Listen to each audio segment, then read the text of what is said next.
Hello and welcome to Enchantment of Eternity's review for the Expanse Season 5 Episode 6 Tribes.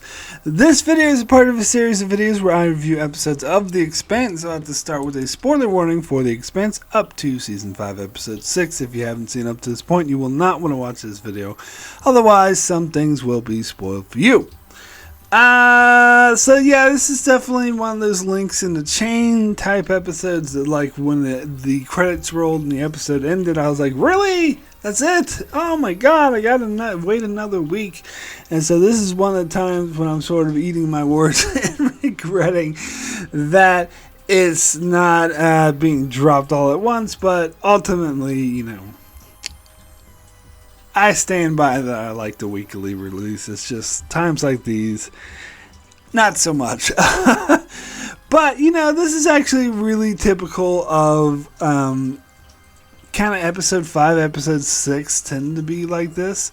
I think almost episode 6 of almost every season of The Expanse has been like, you know, actually, no, season 3 was different. That was like a big, huge mid-season finale type thing. Okay, so with the exception of season 3, the episode 6 tends to be like the link in the chain and like setting things up. And that's fine. Like, you need to have that, and I think it works for the format of the show that it works, and this actually did a really good job at it. I'm not saying this is a bad episode by any stretch of the imagination. I actually thought it was a really good episode.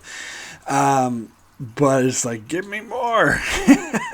Inject more of the Expanse into my veins. But anyway, I gotta wait a week. Well, it gives us a week to reflect, and I do appreciate that. So let's do some reflecting. So, the episode begins with Avasarala she's really upset, trying to reach out to her husband, still can't get a hold of him.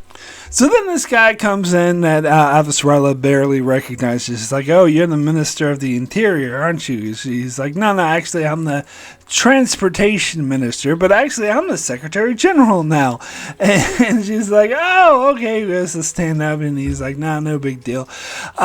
You know, this actually reminds me a bit of Battlestar Galactica, although in that case, it was the Educational Minister that took over, but it's the same case where sort of in that show, like, almost all of humanity is wiped out, and everyone, all the president and everyone high up died. So it went down to the education minister to become the president. Well, here it's kind of similar. It's the transportation minister who was like, it has that far down the food chain. I'm actually surprised that Avasarala wasn't higher up the chain, because she's still a part of the administration. In fact, she was on like the call with Nancy Gow when she was still alive, so I would think she would be higher up the chain, but apparently not. But this guy, of course, recognizes that Avasarala has superior experience, and so he even says that outright. Look, I just ran because I thought I could do a better job than the idiot who was running it.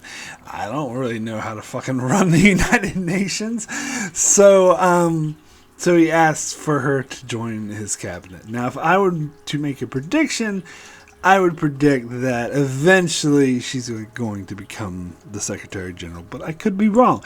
And here's the thing, because, alright, I said this thing in earlier videos, like the episode 4, I mentioned in my video that Nancy Gow is dead, and all people are like, oh, that's a spoiler, you don't know Nancy Gow's dead. And it's not a spoiler, because the books are totally different. Like, this is completely different. Like, Nancy Gow was a completely different character, and Avasarala was never the Secretary General at this stage. The books is totally different, so I'm completely just as blind as you guys are. When I say stuff like, oh, Avasarala is definitely going to become the Secretary General, I'm guessing. I don't know that, because the books are entirely different. I'm just as blind about that as you guys. It is definitely not a spoiler, but I'm still going to say I think that she is going to be the Secretary General. Just saying.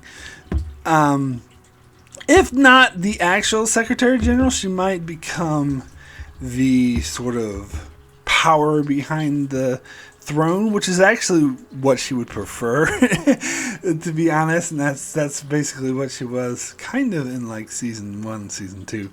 Although Aaron Wright was in the way, it seems like she would be more closer. But she's clearly more qualified than this guy, so I think it's very likely she's going to end up taking over at some stage. But because it seems like she is the most qualified person left alive. So slightly different than Battlestar Galactica, because that wasn't the case there. But yeah, at the moment she's a bit preoccupied with, of course, her husband, which I think the show has done a really good job showing how close they are and how much she loves him. And of course, they left things in anger, which only rubs salt in the wound. So very understandable for her to be preoccupied. So maybe she isn't actually the best person to lead at the moment, because she has some understandable distraction and grief to deal with. But that's interesting though. So so we'll see how that all plays out. But yeah, this absolutely doesn't resemble the books at all. So don't think I'm spoiling anything with anything I say about this. But anyway, it was very clear in episode 4 that Nancy Gal died. By the way, I was surprised when people think, oh, maybe she's still alive. Like, her fucking plane was like spinning in spiral out. There's no way she survived. But anyway, sorry, that's a topic for another time. Yeah, and they have confirmed it since then. But anywho, and they even mentioned in episode 4. I'm sorry, I need to move on. But they did mention in episode 4 that she died and everyone in her kid. But anyway, okay, sorry. Moving on. Yeah, so I'm a bit disappointed we didn't get more of a Sorella, but I guess that is still coming. But I did like how the transportation minister guy was like, that we'll do whatever we can to find your husband, and he was being very like, and again asking her to join his cabinet. And he's being very respectful towards her. So obviously, either he's forgotten about the fact she was blackballed and had a stain on her name, or he's forgiving her for that, because he even mentions, like, look, you saved our asses. Like, things would be worse if it wasn't for you. So, either that, or I would actually be more likely to guess that he never blackballed her in the first place and didn't care about that stain. It seems like he's kind of out of the loop. He was just the transportation minister, so I don't really think he was involved in all that. So he never held anything against her in the first place. So he's all for recognizing her superior experience and ability, and definitely wants to utilize that, which makes him a smart guy.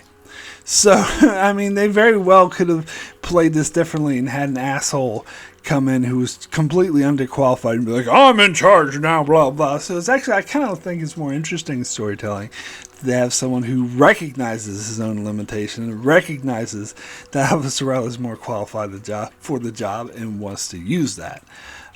So I actually think that speaks very highly of this guy. So anywho, we also get the scene with Bobby Draper and Alex. Now, I mentioned like there was an after show from last week's episode with Ty Frank, of course, one of the authors of the novels, who's like one of the producers on the show, who works on the show, and he mentioned something that I didn't get from the episode, and that's like when the Razorback ejected that little ball of fusion that the missile collided with. Like, I thought that was their actual engine. I thought that was their actual like reactor, and so they would be dead in space. But he clarified that it was just like the reactor itself, or the engine itself, creates, like, I'm using the wrong terminology, I know.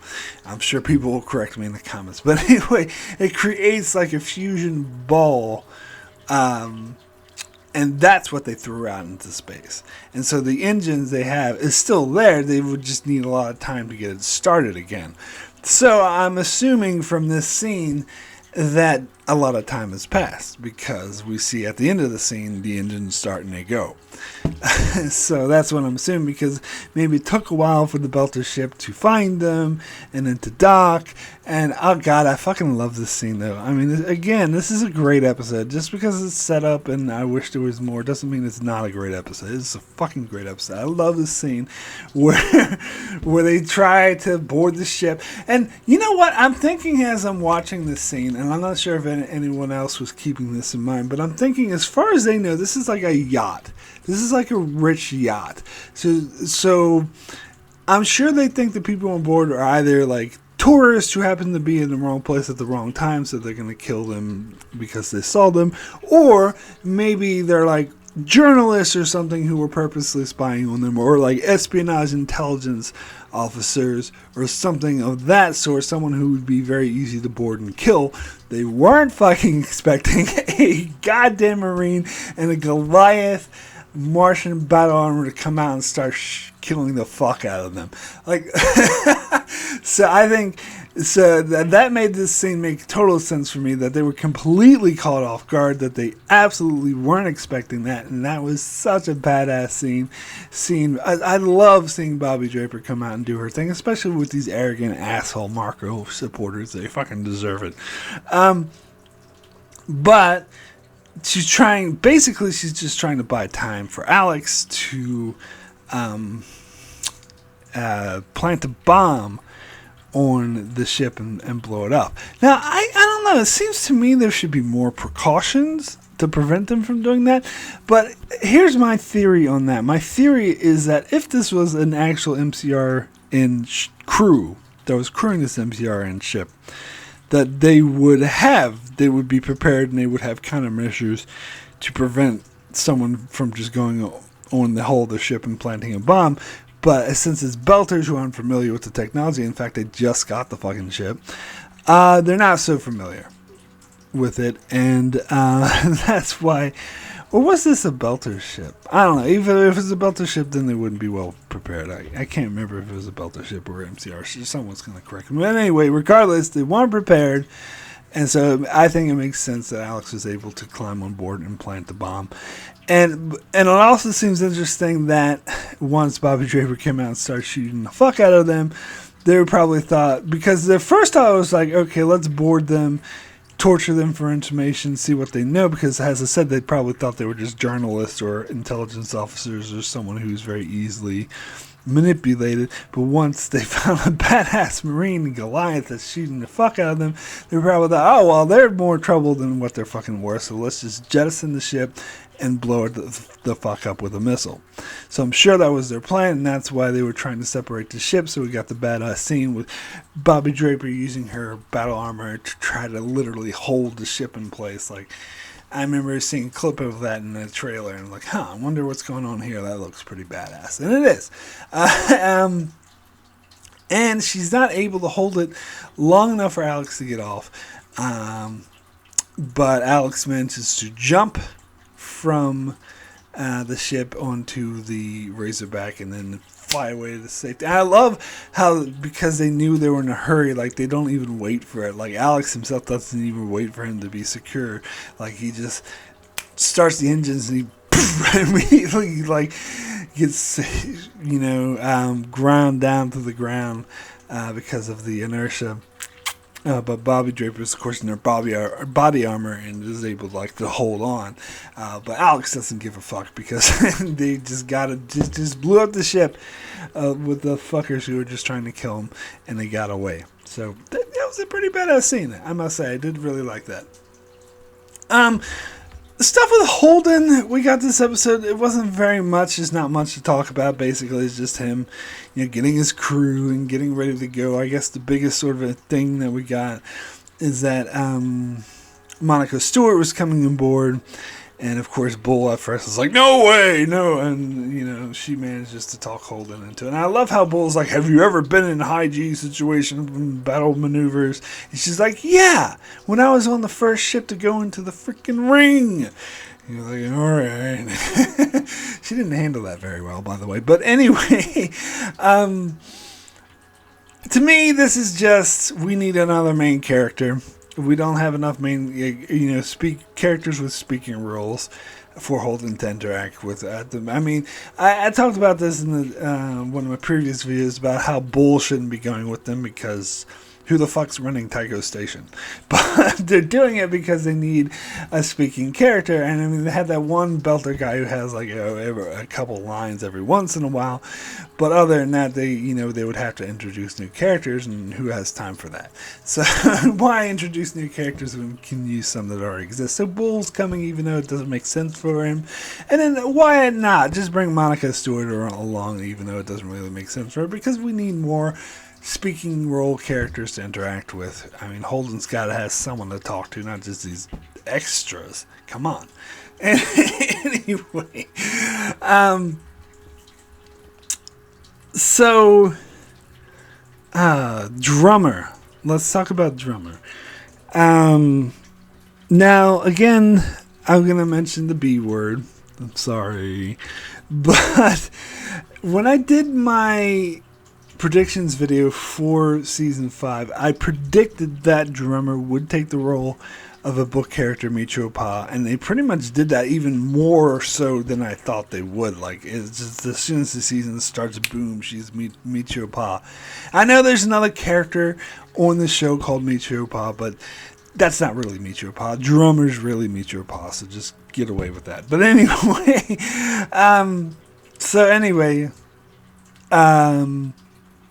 So yeah, but in that prediction video, I thought I doubted my own prediction because I could not see Drummer joining forces with Marco the way Michio did, and I was like, why would she possibly do that? You know, she hates him because of what Naomi did, especially because he killed Ashford, and then he went and killed Fred Johnson.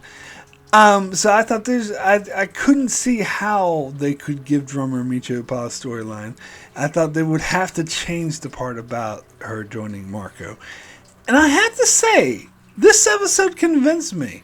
Like, I did not foresee this coming. This episode actually pulled it off.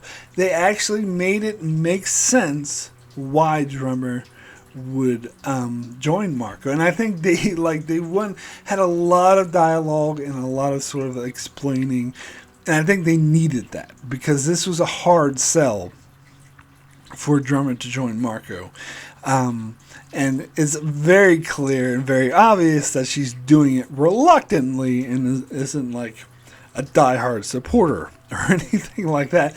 And I think Marco can tell that, and of course, they had a bit of a adversarial interaction to begin with. Like, one of her crew had to interject and be like, oh, we're not here to talk about the past, we're here to talk about the future, because you're talking about how he killed Ashford and whatnot, and Drummer even said she regretted letting him live, basically saying, I should have killed you when I had the chance, which is not a great way to join a partnership.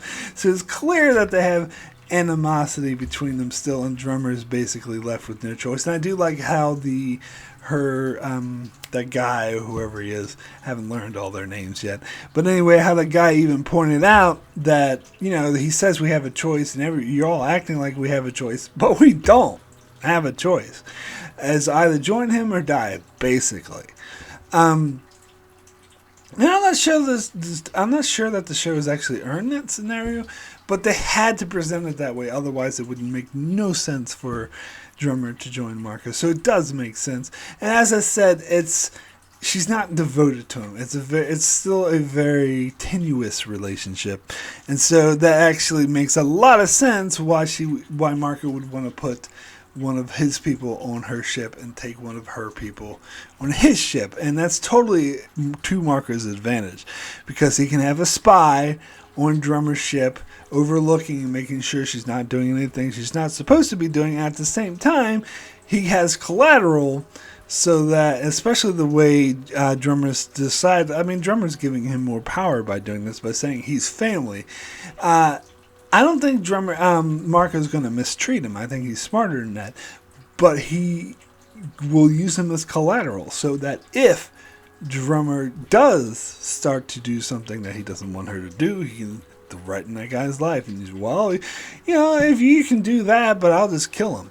And of course he would go through with it. So it's a hostage, basically. Is it like I wouldn't say a hostage exchange, because the officer on Drummer's ship is more like a spy than a hostage, but the Drummer's person, that's a hostage. So it reminds me of like Theon from Game of Thrones. But anyway, that sort of thing. So it's totally to Marco's advantage, and I could see that Drummer was not happy about it, but of course, as they mentioned, she has no choice. She's forced to go along with it. So I'm actually really impressed. I didn't think they'd be able to pull off Drummer joining Marco and making that. I'm like, there's no way she's going to join Marco, but they sold me on it. So that is really impressive. Anywho, what's left? Amos? The Amos stuff actually I think was probably my favorite stuff of the episode. Maybe the Bobby Draper stuff, but that was only one scene. The Amos stuff, of course, took up the bulk of the episode. And actually, I kind of liked his storyline better this episode than last week's. I have no idea what people think of this episode. I haven't read any reviews or watched any opinions yet. But I would guess that most people probably liked his stuff last week better, where he had that, the whole tiny guy and he did him suplex down the elevator shaft or whatever. But I actually kind of like this week's better. I think it's kind of really post-apocalyptic, The Road type feel. And that was actually because this is similar to the books. Actually, it's almost beat for beat from the books, unlike the Elvis Sorella or Drummer stuff. So I was looking forward to this, and I think they actually pulled it off really, really well. And I was great seeing it on screen, and I think that it's much better than just reading it on the books. And is it better than the books too, because they had more dialogue between Amos and Clarissa that really sells the relationship a lot more. It really explores their characters a lot more, and makes a lot more sense. So I absolutely love this stuff. It is interesting that there's a crazy, when the guy warns him, there's a crazy asshole shooting people, and Amos is like, all right, I'll be sure to avoid that. And the first thing he says, let's go right to that guy, which is so Amos. And it was interesting too, seeing him have like his suspicious nature, how he just doesn't trust anyone at all. And he was willing to, he thought maybe that dude they sat by the fire with was going to do them harm. But Clarissa's like, no, he's a nice guy. But Amos is like full on trust no one mode. And because they're in the post-apocalypse thing, he's saying that this is basically the churn, as he refers to it. And of course, he explains that he lived his entire life like this, and that everyone else is just catching up to him. So to him, it's like old hat. So he's maybe taking it a bit too far. Which again is really interesting character stuff. Now, Amos's plan to negotiate with that guy, it seemed like it wasn't a very good plan. Because had Clarissa not been there to save his ass, he would have died. And I don't think he was counting on her, because she was like in pain and lying around in pain, and he told her to stay out of sight. So it didn't seem like it was a very good plan, honestly. I guess, and also, but if you look at it from that other, crazy guy's perspective, like he was just going to kill Amos and look for the cycler, but Amos just said, it's down a ways down south. He would have no idea where to find it, so it was quite stupid of him to kill Amos. So maybe Amos was counting on this guy being a little smarter, but it turns out he was a freaking idiot. But of course, he should have expected him to be a freaking idiot, because they called him some asshole who's just shooting people, and they found like fresh blood by his property. So it's just like, yeah, he took a huge risk. So I don't think that was actually very smart of him, to be honest. But thank God Clarissa was there to save his ass. And it was awesome to see her use her mods again and just rip that guy rip him up and then shoot him in the head. But I will say I'm not a fan of the way that was shot. It seems to me that maybe the actress who played Clarissa just wasn't very good at selling the, being able to attack someone very quickly and efficiently and brutally. Or maybe they just didn't have the time or budget to film it in a long shot, because the way they filmed it is just a close. All you see is a close up on Clarissa, like flaring her arms, going, and then next thing you know, she's the guy's on the ground, and then she shoots him. So it wasn't I don't know much about stunts or fight scenes or anything like that, but from a fight scene perspective, it's kind of you could tell they were kind of using a cheat, that they didn't want to actually show the actual fight. So it was a bit disappointing in that regard. But, I still liked it. I still thought it was pretty badass the way she chewed her up and then shot him. And it's funny because Amos was asking her about her mods, and that made me realize he'd never actually seen her use them before. But when he knew that she attacked Naomi, but I don't think she was using her mods when she was attacking Naomi, because she was in the suit, so she was using this mech suit. So even then, he never even heard of what she can do with her mods. He was just aware that she had them. So that was the first time he actually saw it up close. But then he saw that the toll it took on her. And I'm sure, I don't know, they didn't mention this, but I was almost sure that the after effects was worse because the drugs she was on were just wearing off. And I'm sure that made the fact using her mod more difficult for her. At least that's just what I think. That would seem to make sense for me. But I absolutely positively loved the dialogue between them when she woke up, and how she was taking the poem that she said about how she's a killer, but she's not a monster because monsters have no fear and she's afraid all the time. And that sort of made, and you can tell, that was a really powerful scene because that made Amos sort of retrospect on himself. But then she pointed out, this guy, he was a bad guy. He was about to kill you, so we had to kill him. But what if he wasn't a bad guy? The plan was still to murder him and steal his stuff. And that's not what good people do. And I absolutely love how she points out that they're bad people trying to do the right thing. Because, God damn it, that describes Amos to a T.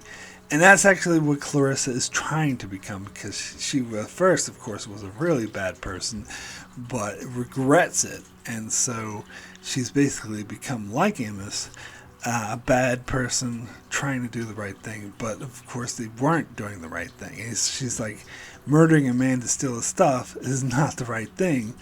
And Amos reflects on that and is like, I've been away from Holden too long. Holden wouldn't approve of that. I need to get back to my crew. And I love that. I fucking love that, because that's something, a really strong character trait of Amos, is that he does have no morals. He doesn't know what the right thing is, and that's why he attaches himself to Holden and Naomi and uses them as their guide, as his guide, because he knows that they know what the right thing is. And now that he's been away from them so long, he's kind of reverting back to not knowing what the right thing to do. And I love how he recognizes that and says, fuck, I need to get back to them. That's amazing. That was a really powerful way at the end of the episode. So I think this was a great episode. Honestly, I wish it was longer. I don't want to have to wait so long, but it was a really great episode. So my rating for Triumphs out of 10, I'm actually going to give this a 9. Excellent. I think this actually, the more I talk about it, the more I think this is actually a really high quality episode. Love the stuff with Bobby Draper. The stuff with Elvis Raleigh was pretty impactful. The Amos stuff, as I said, it was great character explorations. I like it even better than last week's stuff, and I think it was pretty intense. The drummer stuff, really impressive. How they showed that she was in the no-win scenario, that really had no choice. And I didn't even mention Naomi and Philip scenes. Those were pretty good too. That's good stuff. The only stuff that was kind of just there to be there was the Holden stuff. But, that didn't last very long anyway. So, yeah, it was a pretty great episode, actually. So that's it for my review for Tribes. I shall be back, of course, next week and every week to cover The Expanse. Also, I will be doing, as I do every week, a live discussion video here on my channel in just a couple days. So Thursday night, 9 p.m. Eastern Standard Time, 6 p.m. West Coast Time, I'll be joined by Darren from D's Reviews, as always, and Don Willie will be joining us this week as we digest, discuss, and just break down this episode. So be sure to join us for that live in the chat. Put in your input. The link to that is in the description below. And if, of course, you can't join us live, you can always watch us in the archives after the fact, also by clicking on that link in the description below. So be sure to check out my channel as I cover many other shows like Discovery, all kinds of Star Trek, Breaking Bad, The Outer Limits, and more. So be sure to subscribe so you can keep up with all that. And thanks a lot for watching.